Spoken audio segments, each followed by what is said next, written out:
What's up guys, Rhino here and welcome back to another one of my FIFA 20 Ultimate Team videos on the channel guys. This one is going to be a pretty big one for me personally because I'm actually going to be completing an SBC. I know, right? I mean, that is incredible to hear in any of my videos, but there's actually a brand new player SBC and I'm going to be completing them and they're going to be going into my FUT Champions squad, which is mind-blowing to be honest.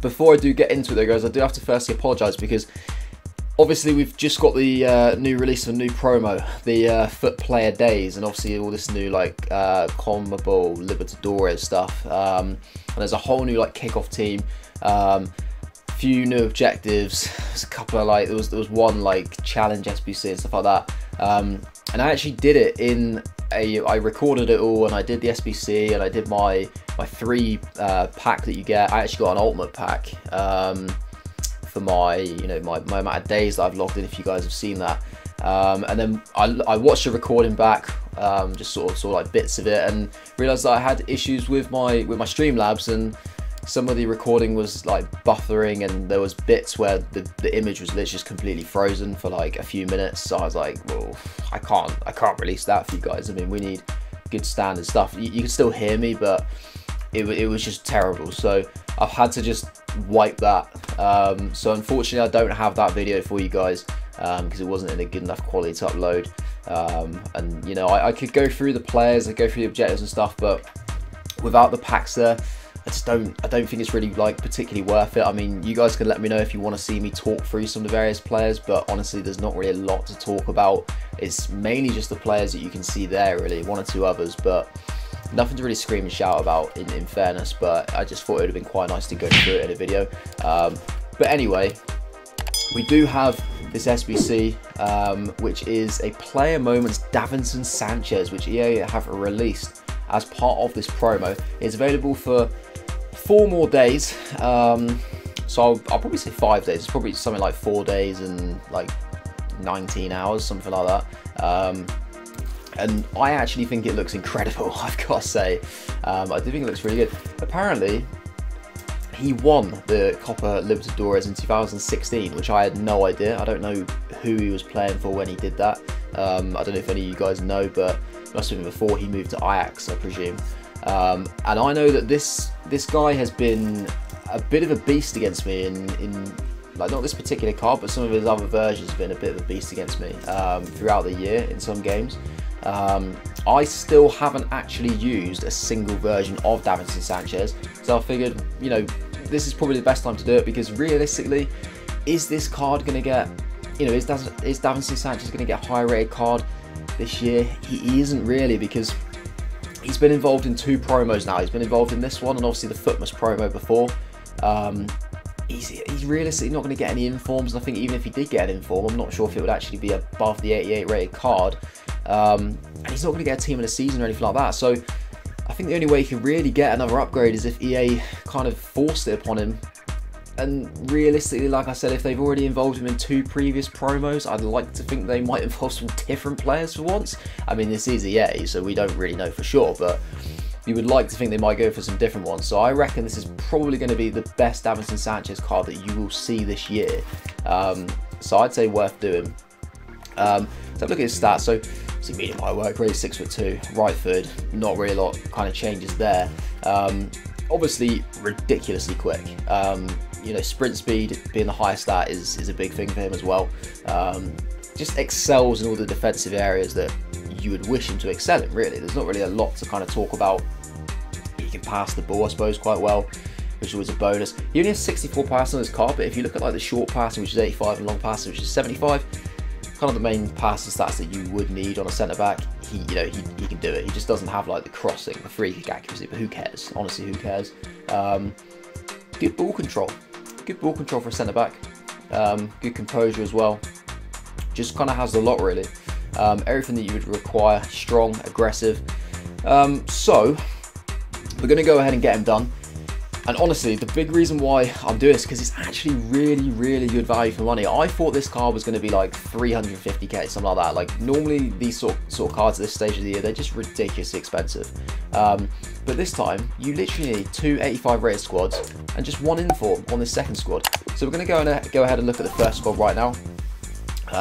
85 rated squad with 1 Premier League player and 80 chemistry. The chemistry did prove quite problematic for me personally, because I didn't have like a huge number of players in my club already. I just about managed to get this done with only buying like 3 players in the end, which was lucky, because realistically, the team that I'd planned to put this Davinson Sanchez in, I couldn't quite afford if I was to pay the full amount for Davinson Sanchez. So I was hoping to save some money so I could get the team which I want, and I've managed to do that. So I've got Kepa in goal, Lloris, Rudiger, DeVry, or DeVry, I always get his name wrong. De Ligt is someone who I did buy for 12,000 coins. We've got Wijnaldum, Rodrigo, or Rodri, Gundogan, Promes, and Depay. And I did buy Lacazette for like 14k as well. So basically I paid like 26k for that first squad. You do get like a premium mixed players pack for doing that, so not too bad. We won't worry about that Rudiger being in the objectives team. I'll sort that, but yeah, not the greatest pack back, to be honest. But you know, you could pack something. It's obviously going to be tradable, so if it was an untradeable one, it'd be absolutely pointless. But being tradable, it could potentially save you a little bit of money there. For the other squad though, it's again 85 rated. You do need a team of the week player this time, but it's slightly less chemistry required. It's 75, so it makes it a little bit easier. I didn't struggle anywhere near as badly with this particular squad. It might have been just because I had Ter Stegen, who I put in goal. I've had him untradeable for a while, but I haven't really used him because I've had Van der Sar. And I just kind of got to the point where I was like, you know what, there's literally no point. No point in me keeping him. I'll just bin him off, because Van der Sar gets links, doesn't he? So, you know, Ter Stegen, you can link it to like Longley, PK, not really a lot else. I don't normally tend to have many Barcelona centre backs, so there's not really much point. So yeah, we're going to throw him in. I've got Hummels, who I packed pretty recently. Then we've got Albiol, Longley. Longley's actually ridiculously cheap these days. He's like just under 10k. I thought he was a lot more, but he's dropped like, you know, crazily amounts. We've got De Silva there, who's the inform. Now I was a little bit kind of disappointed to have to throw him away, because like, you can see I've played 40 games with him. He's actually been quite useful for icon swaps, like first owner players. Probably one of the better first owner French League centre backs I've had so far this year, but it's got to the point where he's just had to go. Javi Martinez is there, Muniain, and then Luis Alberto is the one player that I did buy for this squad. So, you know, basically 3,000 points for him. Alexis Sanchez, Suso, and Lautaro Martinez. Obviously packed them a few times actually recently, all untradeable every time. So I've had to discard him a couple of times, which has been annoying. So probably a good job I get rid of him, because I'm bound to pack him again. Hamsik is just down there because that was there when I was doing some planning. So yeah, easily getting the chemistry there. Got a lot of Spanish players. Like a few Spanish players that aren't La Liga actually. Javi Martinez actually being the only one, so it helps out a bit. Oh, and Luis Alberto of course. But yeah, that one gets you a prime mixed players pack. So again, not an amazing pack, but there's slight potential. You never know. If your pack looks in, your pack looks it's in it. So basically spent about 30k to get this Davinson Sanchez done, which I think is absolutely superb. 30,000 coins for a centre back that is probably end game, to be honest. I would say pretty much up there near end game. Let's just watch him walk out.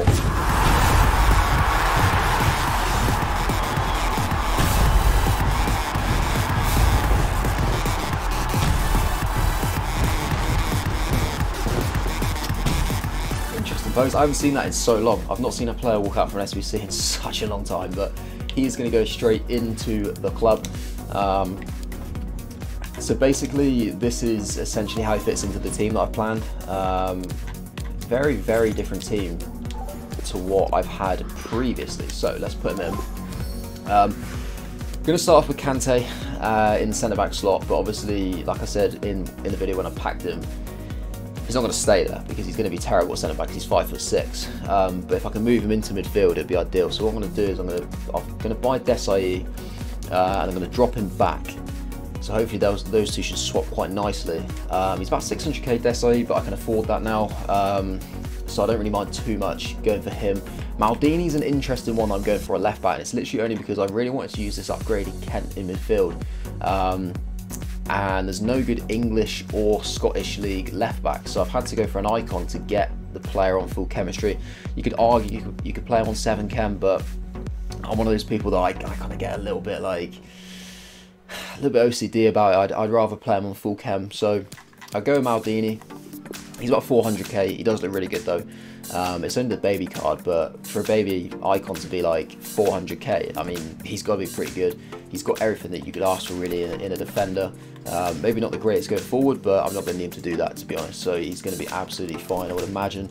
And then Heung-min Son I need to buy as well. And I know that I've had Son before. He's been incredible. He's like 100k. He's dropped quite a lot recently. So I'll pick him up. And then obviously the other player, which is still not in the team right now, is this Future Stars Dan James. I've nearly got him. I basically need to play like 4 more squad battle matches, and then I'll have him done. So I'll quickly do that before I start my weekend league. I've entered, so yeah, I just need to basically play the squad battles games, get him, and then just buy these last 3 players, and then I can begin, essentially, guys. The way that the team would sort of line up in game, if we're going to talk, because I can't do it in custom tactics because I don't actually own the players yet, but I'll quickly do it here. So if we're talking 4-on-2-on-2, which I play quite a lot, I would basically go with Guardiola in CDM. I'd probably put Kante like centre mid. We move Desai into centre back alongside Davinson Sanchez, and I'd probably put, I think I go with Son and Ibrahimovic up front, and I think I go with Kent in cam, and then Dan James in centre mid, like wide centre mid. I played with Ryan Kent in a wide centre mid role before, and he wasn't too bad, but I want to try James this time. If I have to drop Kent back, then it's fine, but I'm pretty sure it should work either way. And then if we go for 4-2-3-1, which I sometimes play at various times of the game as well, obviously it's going to look quite narrow because for some reason on the squad screen it looks really narrow, this formation, but in game it's a lot wider. I would basically go with Ibra up front, Son in cam, then we go with Kent on the left, James on the right, Guardiola and Kante and CDM, and then we'd have a back for Zanetti, Desai, Sanchez, Maldini, and then obviously Van der Sar at goal. So very, very solid looking squad. A few players that I haven't actually tried yet this year, so I'm quite excited to give them a go. So all that's really left now is to just crack open those last couple of packs that we've got and see if we can make any coins back. Obviously we've only spent like 30k on this anyway, so even if we don't, it's not really a disaster, but if we can get something, then we can almost essentially get that Davinson Sanchez for free, which would be incredible. We'll go with a premium mixed players pack first, just because it's only got 3 rares. Probably not really going to expect to get, well, it's not even a rare gold there. I was going to say I'm not even expecting to get bored, but a rare gold player would be nice. Literally nothing there at all. That's quite shocking. So we will sell, I'll attempt to sell some of these silvers because I recently went through like all the silvers in my club and there's like so much value there. I literally made like hundreds of thousands of coins, which is why my coin balance has gone up so much. I made so many coins from just basically gutting my club. These gold ones I'm just going to stick straight in there. And then we've got the prime mixed players packs, so 6 rares this time, so we should get 1 or 2 rare golds. We've actually got board in this one. Is it going to be a walkout? It is a walkout and it's an inform. Colombian, is it Zapata? It is, isn't it? Striker, Atlanta, 86 rated Duvan Zapata, that's not bad. He must almost be worth that. Being an 86 rated, he must almost be worth 30k, surely. Oh, we got one of these Libertadores cards, which is a silver. Well, Argentinian League, I don't really know why we've been given that. Or whatever, we'll stick in the club for now. Possibly sell some of these, we may as well just list them up. I'm going to sell Zapata, I think, unless he's like really cheap, because sometimes when they're like currently in packs they're like a lot cheaper than they should be, and they're almost the sort of card that might be worth like investing in, because he's going to go back up just because he's an 86 rated card. Potentially, I'm gonna keep him for now, and I'll have a look like, I don't know, like later on in the week when like this team of the week is near to being complete. I want to check his price. and then compare it to like just normal rare golds. They're 86 rated. If he's a lot cheaper, it might be worth picking a few up for a good bit of trading. But we'll sit the rest out of the club for now. So that is basically it for this particular video. So we've got Davinson Sanchez in the squad now, guys. Let me know if you're going to get him done in the comments below, and let me know if if you have got him done, what you think about him, and if you think the SBC is value for money. I personally, like I said, I think it's a really good SBC. I could understand people that wouldn't want to do it if they've already done his Footmas card, because that would feel like a little bit of a waste. But yeah, it's obviously much higher rated. It's a shame you can't really like submit the Footmas card to almost like reduce the cost of the 88 rated card. I feel like that's something that EA needs to kind of implement with future SBCs. Obviously, they keep releasing cards like they're just better versions of other SBC cards they've done for the same player, and I don't really think that's right. But obviously, that is something you just have to consider it when doing an SBC. It's like I said at the start. Realistically, this Davinson Sanchez is probably going to be the best one. I don't see Davinson Sanchez getting another special card. Whereas like there's other players that could quite easily get one later on in the year if they haven't had any yet, if they've not been involved in any promos, or they're in quite good form in real life. So it's just stuff to consider. Like player of the month cards are like a big example. They obviously player gets a player of the month card because they're in good form. If they're in good form, chances are they're probably going to have another good game at some point, and they might get an informed card, and then people will be like, well, the player of the month card is just not as good. So it does happen. But that's just kind of the risks that you take, I suppose, when you sink your cards into untradeable SBCs, which is probably why I don't do as many as maybe I should. But I'm always just like quite careful with those sorts of things. But I've got him done. If you did enjoy the video, guys, feel free to smash the like button, obviously comment, subscribe if you haven't already. That would be much appreciated. But yeah, that's going to be it from me. Hope you enjoy the rest of your day, and I will see you later.